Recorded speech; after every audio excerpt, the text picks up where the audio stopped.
Hello, हाँ जी, good evening class 9th। कैसे हैं बच्चे सभी? ठीक हो बेटे सभी? तो बच्चे आगे नेक्स्ट लेक्चर अपना लेक्चर नंबर 5 है ये। ठीक है, आपके 4 लेक्चर सेल चैप्टर के बेटे आ चुके हैं, जिसके अंदर हमने क्या क्या बातें पढ़ी हैं। सबसे पहले बच्चे मैंने हिस्ट्री ऑफ सेल के बारे में आपको बताया था। उसके सेकंड लेक्चर में बच्चे हमने एक तो प्लाज्मा मेम्ब्रेन भी फर्स्ट लेक्चर में हमने कवर कर लिया था।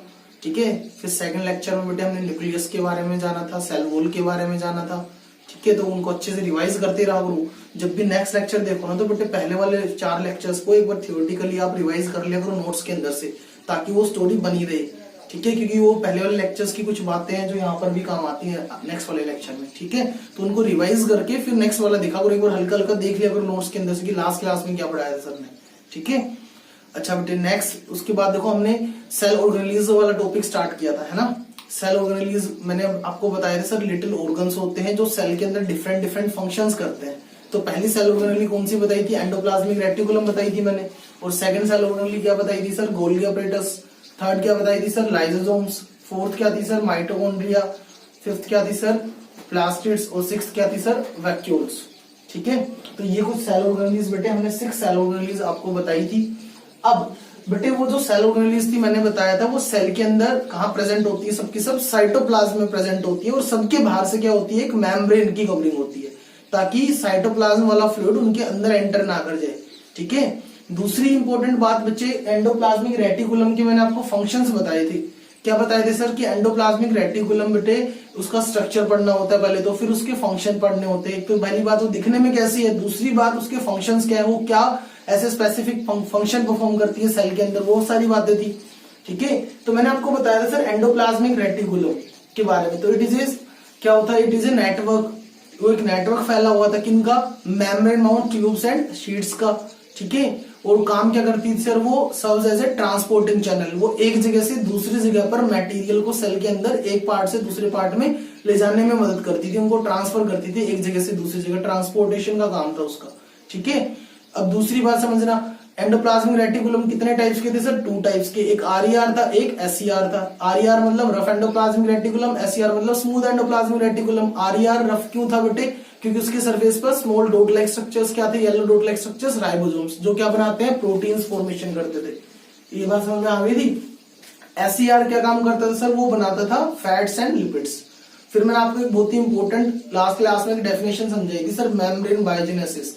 क्या होता था कि आरईआर में जो प्रोटीन बना और एसईआर में जो बेटे लिपिड्स बने, वो तो आरईआर के प्रोटीन और एसईआर के लिपिड्स, ये दोनों बच्चे प्लाज्मा मेम्ब्रेन फॉर्मेशन में मदद करते हैं, सेल मेम्ब्रेन बनाने में मदद करते हैं। तो उसकी इस प्रोसेस को हम कहते थे मेम्ब्रेन बायोजेनेसिस, यानी कि the process of forming plasma membrane by the help of proteins and lipids made in endoplasmic reticulum is known as membrane biogenesis.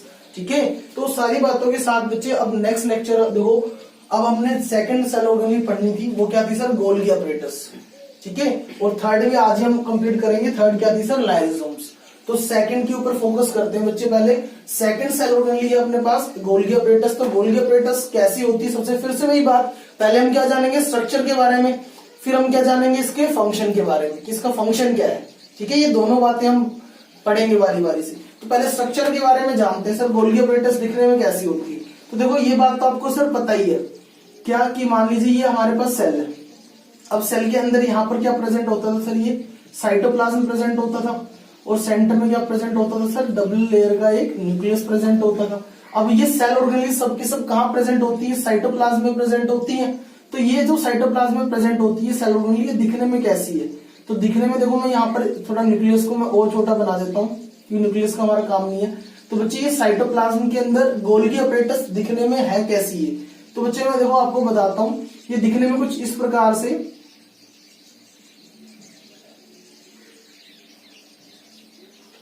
ये बेटे दिखने में इस प्रकार से वेसिकल्स लाइक स्ट्रक्चर्स होता है इनका, इस प्रकार से ये वेसिकल्स होती है। ठीक है, और ये ऐसे वेसिकल्स फॉर्म में, वेसल की फॉर्म में होती है। ठीक है, तो ये बात समझना जरा ध्यान से। गोल्गी अपरेटस, गोल्गी बॉडीज भी इनको ही कहते हैं। सबसे पहले बच्चे एक साइंटिस्ट थे कैमिलो गोल्गी। साइंटिस्ट का क्या नाम था? Camillo Golgi. तो जो ये कैमिलो गोल्गी जो साइंटिस्ट थे ना बेटे, इसने यहाँ पर गोल्गी अपरेटस की डिस्कवरी की थी। ठीक है, ये बात समझ में आई पहले। कैमिलो गोल्गी नाम से साइंटिस्ट थे जिसने गोल्गी अपरेटस को डिस्कवर किया था। सबसे पहले सेल के अंदर इसी ने माइक्रोस्कोप की हेल्प से इसको डिस्कवर किया था। ठीक है, अब दूसरी बात समझना, स्ट्रक्चर में कैसी है कोई पूछे तो सर ये वेसिकल्स फॉर्म में होती है ऐसे, तो ये वेसल्स की फॉर्म है ना। अब ये वेसिकल्स क्या है, अब इसको समझना, ये वेसिकल्स, ये फर्स्ट वेसिकल है, ये सेकंड है, ये थर्ड है, ये 3 वेसिकल मैंने बनाई है। अब ये जो तीनों की तीनों वेसिकल है, आप खुद सोचकर मुझे बताइए अप्रोक्सीमेटली बेटे लगभग ये एक दूसरे के पैरेलल अरेंज है।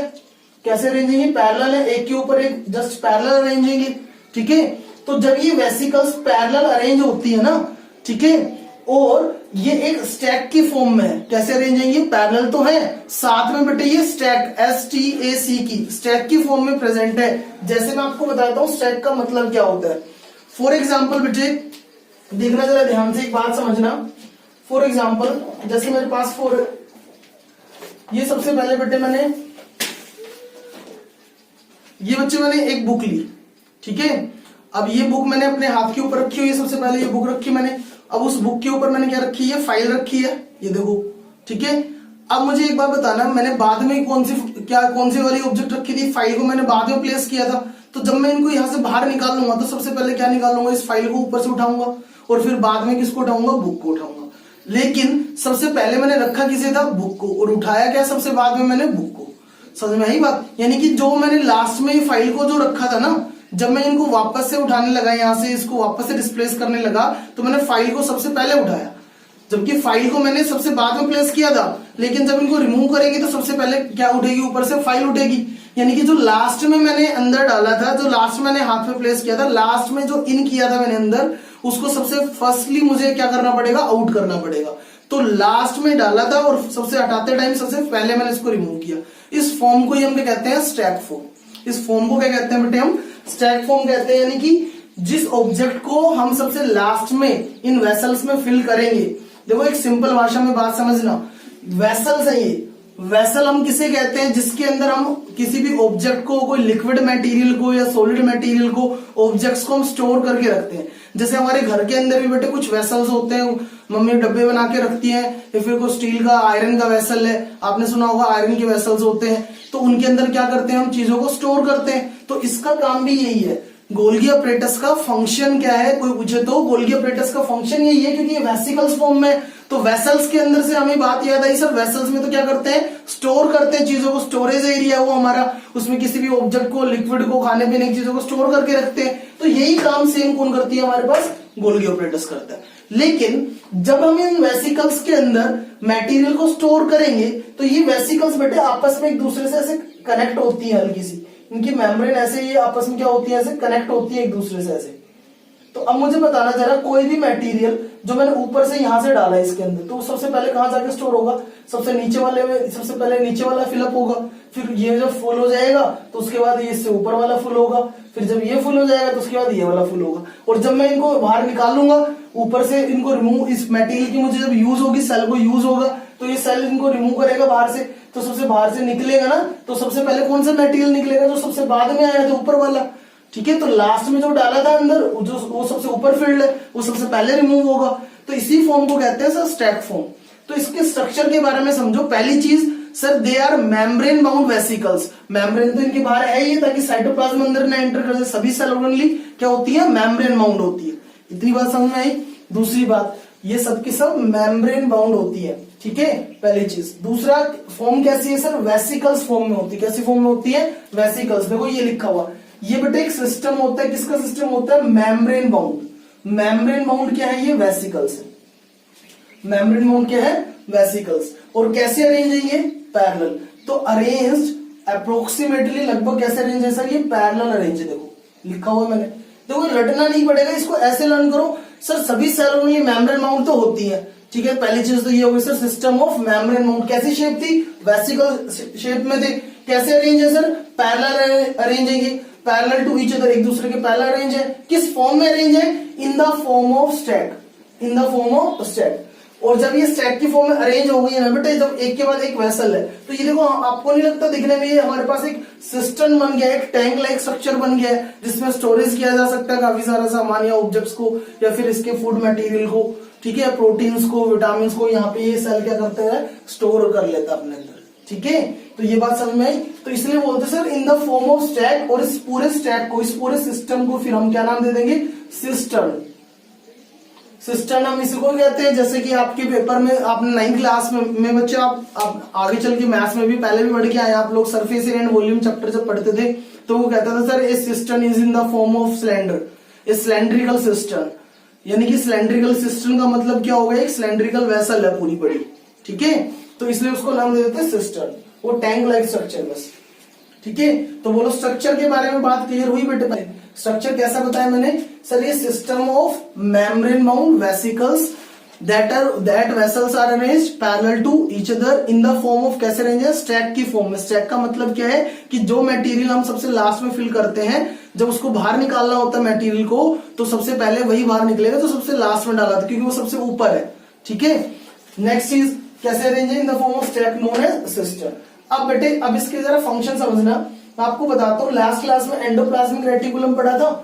इसकी जो मेम्ब्रेन है ना बेटे, ये इसकी जो मेम्ब्रेन है, ये हमारे पास, जैसे मैंने ये बनाया यहाँ पे, ये मैंने बनाया एंडोप्लाज्मिक रेटिकुलम। तो इसकी जो मेम्ब्रेन है बेटे, इसकी जो मेम्ब्रेन है वो इसकी मेम्ब्रेन के साथ अटैच्ड होती है। किसके साथ अटैच होती है, एंडोप्लाज्मिक रेटिकुलम के साथ में किसके अटैच होती है, एंडोप्लाज्मिक रेटिकुलम की जो मेम्ब्रेन है वो गोल्गी अपरेटस के साथ में कनेक्टेड होती है। ये बहुत ही इंपॉर्टेंट पॉइंट है, दोबारा से सुन लो।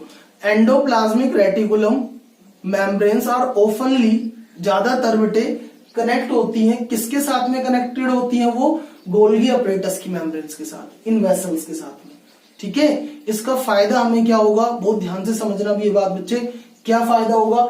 एंडोप्लाज्मिक रेटिकुलम के अंदर लास्ट क्लास में हमने पढ़ा था सर, आरईआर में तो प्रोटीन्स बनते थे और एससीआर में फैट्स और लिपिड्स बनते थे।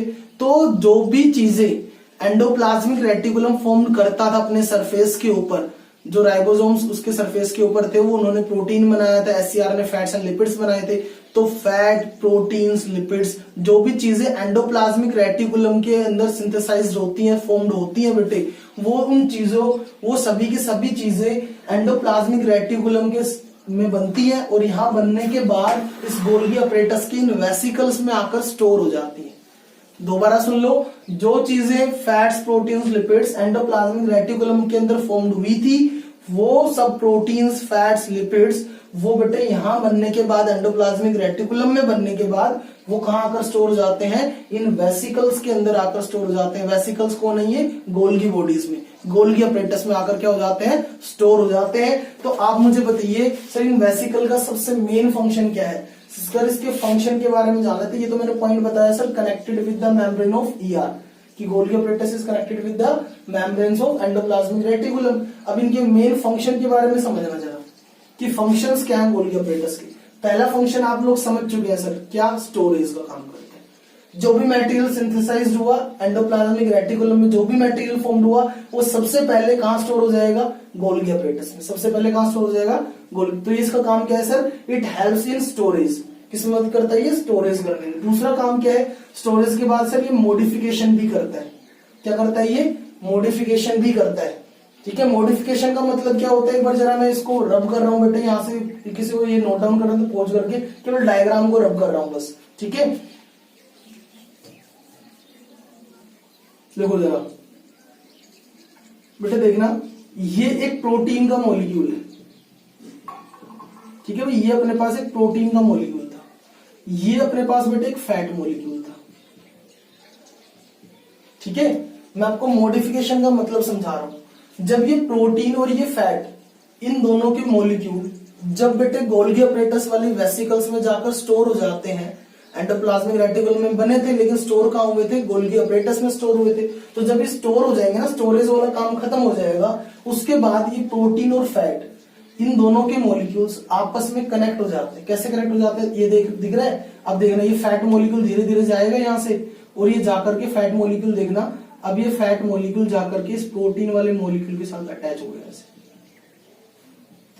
समझ में आई बात, प्रोटीन का मॉलिक्यूल किससे अटैच हो गया, फैट के मॉलिक्यूल। ये दोनों आपस में क्या हो गए, कनेक्ट हो गए।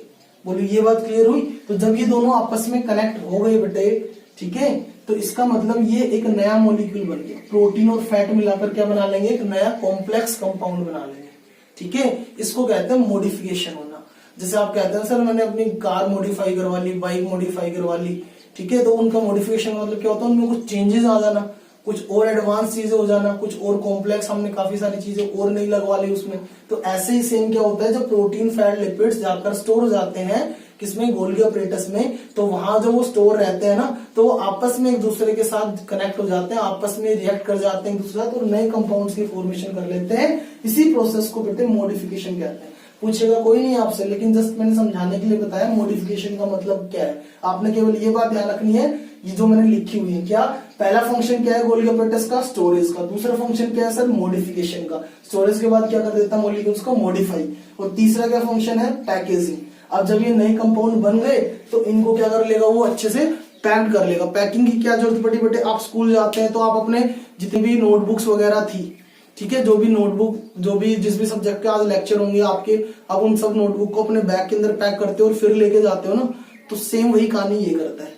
इसने ये जो कंपाउंड बनाए ना, इसके अंदर जो स्टोर थे, अब सेल के किसी पार्ट को प्रोटीन की जरूरत है, सेल के किसी पार्ट को लिपिड्स की जरूरत है, सेल के किसी पार्ट को फैट्स की जरूरत है, तो अब वो इसको भेजने पड़ेंगे गोल्गी अपरेटस को। तो उसको भेजने के लिए, ठीक है, वो भेजने के लिए क्या करेगा, उनकी पैकिंग करके देगा ये, ताकि वो ये ना हो कि लाइसोसोम्स में इधर उधर फैल जाए, ठीक है। जहां भी जिस जगह पर पहुंचाना है ना, वहां पहुंचाने के लिए वो उनकी पैकिंग कर देगा, अच्छे से पैक्ड कर देगा उन मॉलिक्यूल की, भाई अब इनको यहां से आप ले जा सकते हो, पैकिंग करके देता है प्रॉपर। तो पहला काम क्या, स्टोर करता है मॉलिक्यूल्स को, फैट्स लिपिड्स इनके मॉलिक्यूल्स को, जो कि एंडोप्लाज्मिक रेटिकुलम में बने थे। फिर वो क्या करता है, मॉडिफाई करता है, और फिर क्या करता है, उनकी पैकिंग करता है। और पैकिंग के बाद क्या कहता है, सर अब इनको ले जाइए। अब उनको वो क्या कर देता है, अपने वहां से डिस्पैच कर देता है।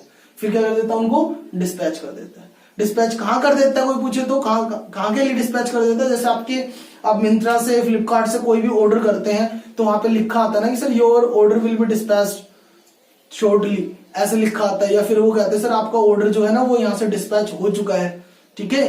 तो डिस्पैच होने का मतलब क्या है कि वहां से निकल गया, वहां से वो जा चुका है। तो ये भी क्या करेगा, इनको पैक करके अपने पास से ये वेसिकल्स उनको बाहर भेज देती हैं। और बाहर भेजेंगी किसके पास, एंडोप्लाज्मिक रेटिकुलम को ही दे देंगी पैक करके, कि भाई तेरा काम है ट्रांसपोर्ट करने का, क्योंकि वही तो था ट्रांसपोर्टेशन चैनल। तो उसको दे देंगी, जहां भी ले जाना है वो फिर एंडोप्लाज्मिक रेटिकुलम की ट्यूब्स के थ्रू फिर ये वहां पे ट्रांसपोर्ट हो जाता है।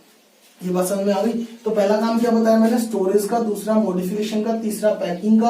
पैकिंग करने के बाद क्या करेगा, डिस्पैच कर देगा। कहां पे डिस्पैच कर देगा, to various target organs inside and outside the cell. Target organs का मतलब क्या है, जिन ऑर्गन्स को उन चीजों की जरूरत थी, जो भी इसका टारगेट था, जहां इसने पहुंचाने थे, उस जगह के लिए अपने पास से ही उनको वहां से रवाना कर देगा, वहां से डिस्पैच कर देगा, ठीक है।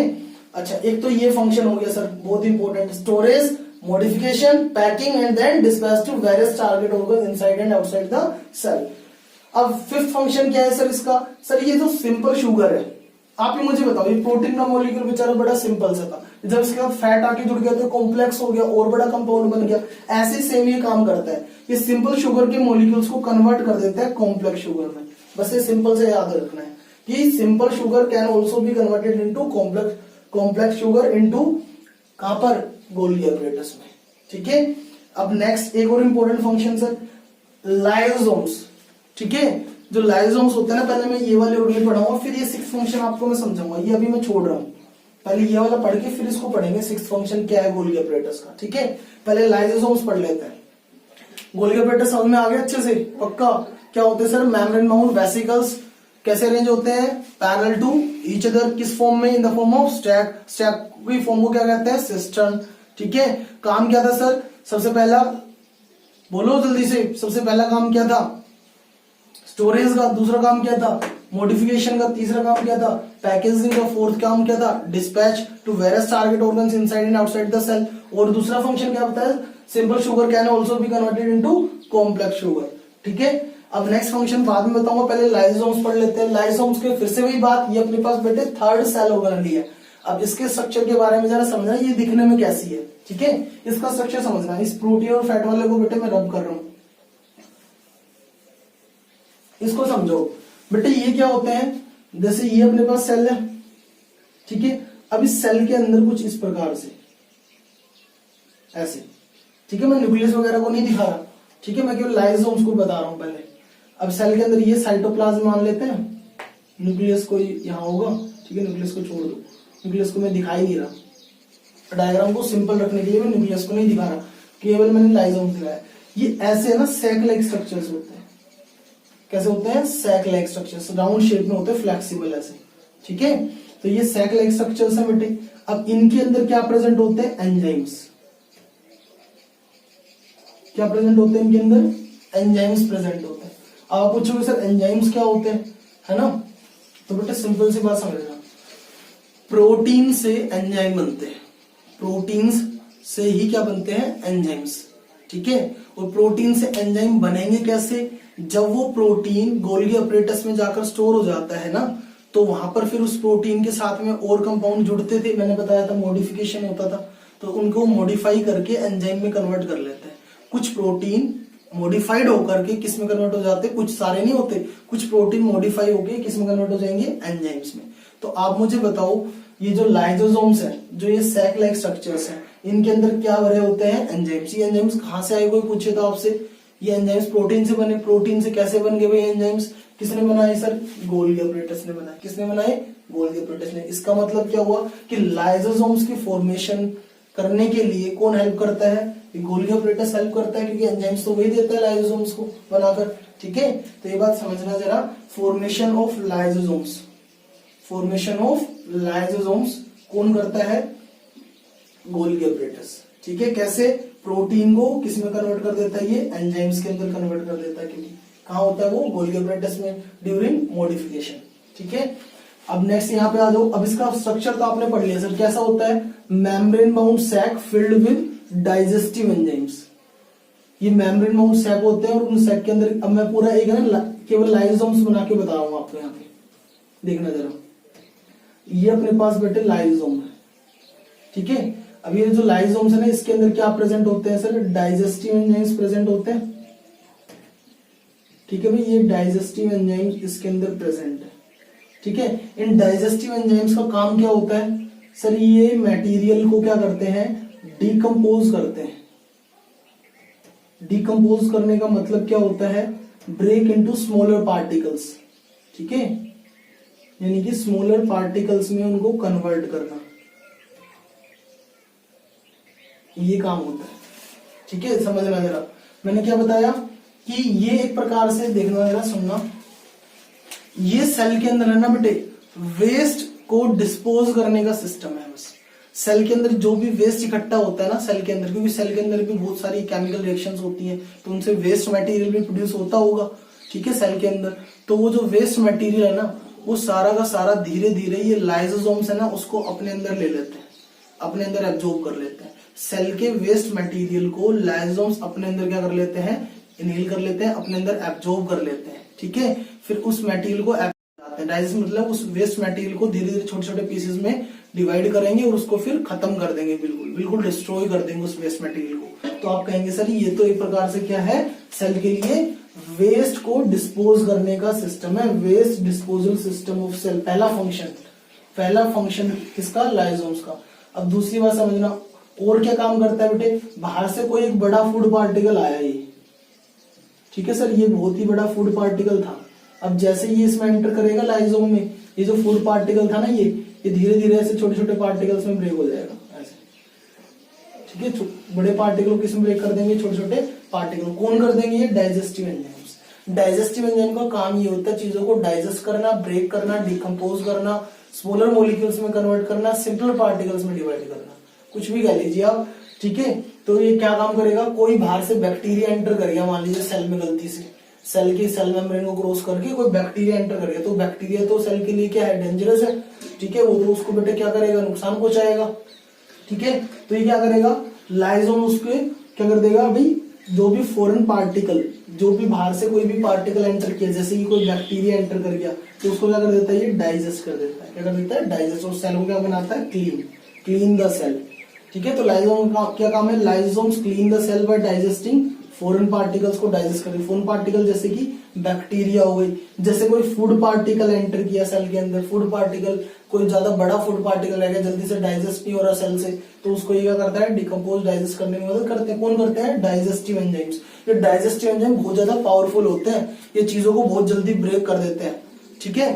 दूसरा काम, और मान लीजिए सेल के अंदर फॉर एग्जाम्पल सेल के अंदर सेल का कोई लिटिल ऑर्गन था, कोई दूसरी सेल ऑर्गन थी, मान लीजिए ये क्या नाम है, अभी हमने पढ़ा था गोल्गी अपरेटस, गोल्गी अपरेटस की कोई एक वेसिकल थी, ठीक है, गोल्गी अपरेटस का छोटा सा पार्ट था ना, वो खराब हो गया, वो टूट गया, वहां से अलग हो गया, अब वो वेस्ट ही है, वो कोई काम तो आ नहीं रहा सेल के अंदर, ऐसे ही साइटोप्लाज्म में स्पेस घेरे हुए है, ऐसे ही घूम रहा है साइटोप्लाज्म में, कोई काम तो है नहीं उसका, तो ये क्या करेगा, उस वोर्न आउट सेल ऑर्गेनेली को, यानी कि वोर्न आउट सेल ऑर्गेनेली का मतलब जो सेल ऑर्गेनेली फंक्शन में नहीं है, जो टूट गई है, जो ब्रेक हो चुकी है, ठीक है, उनको कोई फंक्शन नहीं है, उन वोर्न आउट सेल ऑर्गेनेलीज को ये सेल, ये जो लाइसोसोम्स है बेटे, ये उसको इनहेल करता है, एब्जॉर्ब करता है और उसको भी क्या कर देता है, डिस्ट्रॉय करके खत्म कर देता है, ताकि सेल क्या रहे, क्लीन रहे, वेस्ट को डिस्ट्रॉय कर देगा, ठीक है। तो पहला काम क्या बताया, फॉरेन पार्टिकल्स को क्या करते हैं, एब्जॉर्ब करते हैं, दूसरा काम क्या बताया, वोर्न आउट सेल ऑर्गेनेलीज को क्या करते हैं, डिस्ट्रॉय करते हैं, तीसरा काम क्या बताया, फूड पार्टिकल कोई भी एंटर किया उसको डिकम्पोज डाइजेस्ट करने में मदद करते हैं, कौन करता है, लाइसोसोम्स, क्यों करते हैं, क्योंकि लाइसोसोम्स के अंदर क्या प्रेजेंट होते हैं, डाइजेस्टिव एंजाइम्स, वो ये काम करते हैं, ठीक है। अब देखना नेक्स्ट बेटे, ये आपके पेपर के अंदर ना क्वेश्चन पूछा जाता है बहुत बार, मैंने यहाँ पे लिखा भी हुआ है, एक बहुत ही इंपॉर्टेंट क्वेश्चन आपके एनसीईआरटी के अंदर भी है, और आपके एग्जाम में अभी जो भी आपके एग्जाम होंगे स्कूल में, उसमें क्वेश्चन जरूर से जरूर आएगा, 110% आएगा।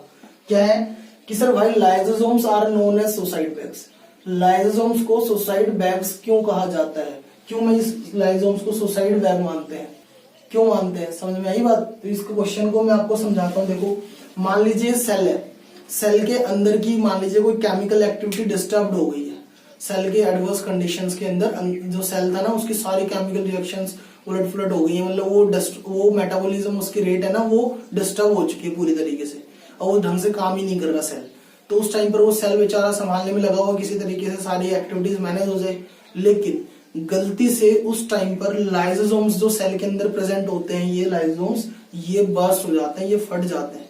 यदि किसी सेल के अंदर का लाइसोसोम्स क्या हो जाए, बर्स्ट हो जाए, बर्स्ट होने का मतलब क्या होता है, ब्रेक हो जाए, टूट जाए, तो जैसे ही ये लाइसोसोम्स है ना, ये यहाँ से मान लीजिए ये ब्रेक हो गया, तो इसके अंदर के डाइजेस्टिव एंजाइम बाहर निकल जाएंगे, बाहर निकल के कहाँ जाएंगे, साइटोप्लाज्म में फैल जाएंगे ये सारे एंजाइम्स, लाइसोसोम तो फट गया, फटते ही उसके अंदर के सारे डाइजेस्टिव एंजाइम्स कहाँ जाएंगे, साइटोप्लाज्म, और साइटोप्लाज्म में आने के बाद क्या होगा बताओ, साइटोप्लाज्म के अंदर तो ये गोल्गी अपरेटस भी था, साइटोप्लाज्म में तो माइटोकॉन्ड्रिया भी था, सारी ऑर्गेनेलीज वहीं पे प्रेजेंट थी, न्यूक्लियस भी वहीं पे था बीच में, तो ये डाइजेस्टिव एंजाइम्स क्या करेंगे, बाकी सभी सेल ऑर्गेनेलीज को भी क्या कर देंगे, डाइजेस्ट कर जाएंगे, उनके ऊपर एक्ट करेंगे, उनको भी तोड़ फोड़ कर देंगे, कौन कर देंगे, ये डाइजेस्टिव एंजाइम्स, क्यों, क्योंकि लाइसोसोम से तो बाहर निकल गई है, ठीक है। तो ये वो कहता है सर लाइसोसोम्स है ना, जब अनइवन जब इसके एडवर्स कंडीशंस आती हैं, when the metabolism activities, metabolism chemical reactions of the cell get disturb, then lysosomes में बर्स्ट आउट, लाइसोसोम्स क्या हो जाते हैं, बर्स्ट हो जाते हैं, and their digestive enzymes come out in the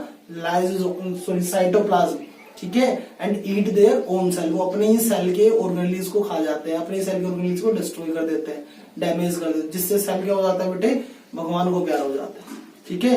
कहने का मतलब सेल क्या हो जाता है, डाई हो जाता है, ठीक है। इसलिए क्या कहते हैं इनको, सुसाइड बैग्स, यानी कि इस लाइसोसोम्स ने अपने ही सेल को डिस्ट्रॉय कर दिया, अपने ही सेल को, यानी कि एक प्रकार से सुसाइड कर ली इसने अपनी, ठीक है। तो क्या बोलेंगे sir, lysosomes are known as suicide bags because when the metabolism of the cell, देखो लिखा हुआ है lysosomes are known as suicide bags, क्यों, बिकॉज से जरा समझना, कब, when the metabolism of cell get disturb, then lysosomes में बर्स्ट, फट जाते हैं, बर्स्ट का मतलब मैंने बताया, and enzymes present in lysosomes के अंदर जो एंजाइम्स प्रेजेंट थे, डाइजेस्ट कह लीजिए या फिर कह लीजिए ईट देयर ओन सेल, अपने सेल को क्या कर जाते, खा जाते हैं, सेल बिकम्स डेड, तो सेल क्या हो जाता है, डेड हो जाता है, ठीक है। तो बेटे ये दोनों सेल ऑर्गेनेलीज को अच्छे से एक एक डेफिनेशन को, जो फंक्शन बताए, स्ट्रक्चर बताए, इनको लर्न करके ही नेक्स्ट क्लास में आया करो, फिर तो इनको जल्दी से लिख के लर्न करके प्रॉपर, इसका टेस्ट भी होगा, फिर आपका ऑनलाइन अरेंज करेंगे, टेस्ट भी मैं बना रहा हूँ आपके लिए, ठीक है। अच्छे से इनको रिवाइज करो, सारे चैप्टर्स होंगे बारी बारी से, धीरे धीरे होंगे, जो चीजें नहीं आ रही मेरे से फोन करके पूछो यार, व्हाट्सअप करके पूछो, लेकिन कॉन्टेक्ट में रहो, सभी बच्चों को ये नोट्स कॉपी करके मेरे पास सेंड जरूर किया करो, ठीक है। और आपके जो स्कूल फ्रेंड्स हैं उनको भी बताओ कि सर सेल चैप्टर करवा रहे हैं, किसी यदि दूसरे बच्चे ने भी यदि करना है तो आपको बताइए सर, इंग्लिश की भी, मैथ्स की भी, साइंस की भी सारी क्लासेस हमारी ऑनलाइन चल ही रही हैं, ठीक है। आप उनको भी बोलो कि हमारा सिलेबस इतना हो चुका है, ठीक है, जैसे ये चैप्टर कंप्लीट होने वाला है, नेक्स्ट क्लास में कंप्लीट हो जाएगा, ठीक है। तो उनको भी बोलो कि सर ये हम सर सिलेबस करवा रहे हैं, तो वो भी आके कर सकते हैं, ठीक है। उनको भी फिर हम ग्रुप में ऐड कर लेंगे। तो दूसरे बच्चों को भी बताओ और खुद भी पढ़ो अच्छे से, किसी का भी लॉस ना होने दो बच्चे, ठीक है। चलो ओके भाई, थैंक यू।